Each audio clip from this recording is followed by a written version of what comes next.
ডিম দিয়ে আলুর তরকারি খেতে কার কার ভালো লাগে? আমার তো ভীষণ ভালো লাগে। আসসালামু আলাইকুম, কেমন আছেন সবাই? আশা করি ভালো আছেন। আলহামদুলিল্লাহ, আমিও খুব ভালো আছি। আজকে আমি ডিম আর আলু দিয়ে একটা রেসিপি তৈরি করব। তার জন্য প্রথমে আমি একটি কড়াই নিয়ে নিলাম। সেখানে আলু আর ডিমগুলো আমি একসাথে করে সিদ্ধ করে নিব। ডিম আর আলু দিয়ে এইভাবে রান্না করলে খেতে কিন্তু অনেক ভালো লাগে। তার জন্য আমি ডিম দিয়ে আলুটা রান্না করছি। এখন আমি পরিমাণ মতো পানি দিয়ে ডিম আর আলুগুলো সিদ্ধ করে নেব। তার জন্য এখন ঢাকনা দিয়ে ঢেকে দিলাম। ঢাকনাটা আমি একটু সরিয়ে দিয়ে ডিম আর আলুগুলো আমি একটু নেড়ে চেড়ে দিচ্ছিলাম, যাতে করে দো পিঠ ভালোভাবে সুন্দর করে সিদ্ধ হয়। এই জন্য ডিম অনেকভাবেই রান্না করে খাওয়া যায়। আজকে যেহেতু আমি আলু দিয়ে রান্না করব, তার জন্য ডিম আর আলু দিয়ে আজকে রান্নাটা কমপ্লিট করব। এই জন্য আলু নিয়েছি। ডিম আর আলু দিয়ে তরকারি এইভাবে রান্না করলে তার টেস্টিটা আরও বেশি হয়। আমার ডিম আর আলুটা ভালোভাবে সিদ্ধ হয়ে গিয়েছে। এখন আমি চুলাটা অফ করে দিয়ে এগুলো নামিয়ে নিব। আর নামিয়ে নেওয়ার পর আমি কিছুক্ষণ একটু ঠান্ডা হওয়ার জন্য রেখে দিব। তারপর আমি আলুর খোসাগুলো ছাড়িয়ে নিব আর ডিমের খোসাগুলো। ডিম আর আলুর খোসাগুলো ছাড়িয়ে নেওয়ার পর আমি পরিষ্কার পানি দিয়ে ডিম আর আলুগুলো খুব ভালোভাবে ধুয়ে নিব। ডিম আর আলুগুলো পরিষ্কার পানি দিয়ে আমি ধুয়ে নিয়েছি। এখন আমি রান্নার জন্য একটি কড়াই নিয়ে নিব। প্রথমে আমি কড়াইতে পরিমাণ মতো তেল দিয়ে নিব। তেলটা দেওয়ার পর আমি তেল একটু গরম করে নিব। তেলটা গরম আমার হয়ে গিয়েছে। এখন আমি এইখানে অল্প একটু হলুদের গুঁড়া দিয়ে ডিমটা ভালোভাবে ভেজে নিব। ডিমটা এরকম করে ভেজে আলু দিয়ে রান্নাটা করলে খেতে কিন্তু তার স্বাদটা আরও বেশি হয়। এই জন্য আমি ডিমগুলো খুব ভালোভাবে ভেজে নিচ্ছিলাম। এই তো ডিমগুলো আমার খুব ভালোভাবে হয়ে গিয়েছে। এখন আমি উঠিয়ে নিব। এখন আমি আলুগুলো একটু ভালোভাবে ভেজে নিব। এখন আমি আলুটাও একটু ভালোভাবে ভেজে নিচ্ছিলাম। আমি সবসময় চেষ্টা করি আলু দিয়ে ডিমের তরকারি রান্না করার ক্ষেত্রে এইরকম করে আলুটাও ভেজে নিই আর ডিমটাও, তাহলে তার স্বাদটা আরও বেশি ভালো হয়। এই জন্য এখন আমার আলুগুলো খুব ভালোভাবে ভাজা হয়ে গিয়েছে। এখন আমি এগুলো উঠিয়ে নিব। আলুগুলো ওঠানোর পর আমি সেম একই কড়াইয়ে আবারও একটু তেল দিয়ে নিব।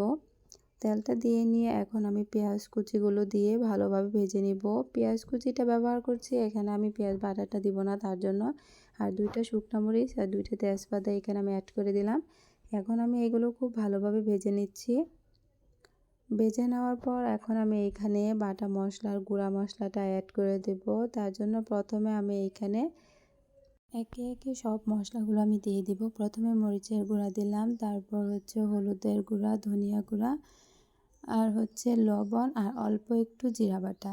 ডিম আর আলু তরকারি রান্না করার সময় আমি তেমন একটা বাটা মশলা ব্যবহার করি না, শুধুমাত্র জিরা বাটাটাই আমি এখানে দিই আর গুঁড়া মশলাগুলো। অল্প একটু পানি দিয়ে এখন আমি মশলাটা খুব ভালোভাবে কষিয়ে নিব। মশলাটা আমার খুব ভালোভাবে কষানো হয়ে গিয়েছে। যখন এরকম মশলা থেকে তেল উঠে আসবে তখন বুঝে নিতে হবে যে মশলাটা ভালোভাবে কষানো হয়ে গিয়েছে। এখন আমি এইখানে আলু আর ডিমটা দিয়ে দিলাম। আলু আর ডিমটা দেওয়ার পর আমি আবারও একটু নেড়েচেড়ে নিচ্ছিলাম।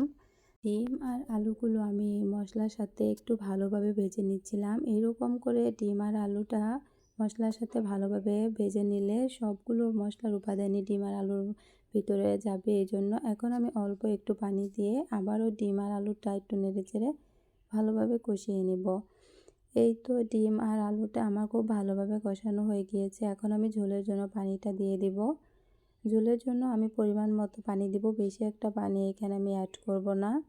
এখন আমি আবারও একটু নেড়েচেড়ে দিয়ে ঢাকনা দিয়ে ভালোভাবে ঢেকে দিব আর রান্নাটা শেষ হওয়া পর্যন্ত অপেক্ষা করতে থাকব। ডিম আর আলু দিয়ে খুব সহজে এরকম রান্নাটা করা যায় আর তেমন একটা ঝামেলাও হয় না। আর রান্না করতেও তেমন একটা বেশি সময় লাগে না, খুব অল্প সময়ের মাঝে এরকম করে ডিম আর আলু দিয়ে রান্না করা যায়। ডিম আর আলু দিয়ে রান্নাটা আমার প্রায় হয়ে গিয়েছে। খুব অল্প সময়ের মাঝে ডিম আর আলু দিয়ে আমার তরকারিটা রান্না হয়ে গিয়েছে।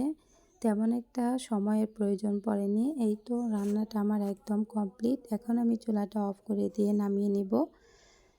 ডিম আর আলু দিয়ে অল্প সময়ের মাঝে এরকম করে রান্না করলে খেতে কিন্তু খুবই ভালো লাগবে। ডিম আর আলু দিয়ে এইভাবে তরকারিটা রান্না করলে কম বেশি সবাই পছন্দ করবে। ডিম আর আলু দিয়ে এরকম তরকারি রান্না করাটা একদমই সহজ, তেমন একটা কোনো ঝামেলা হয় না।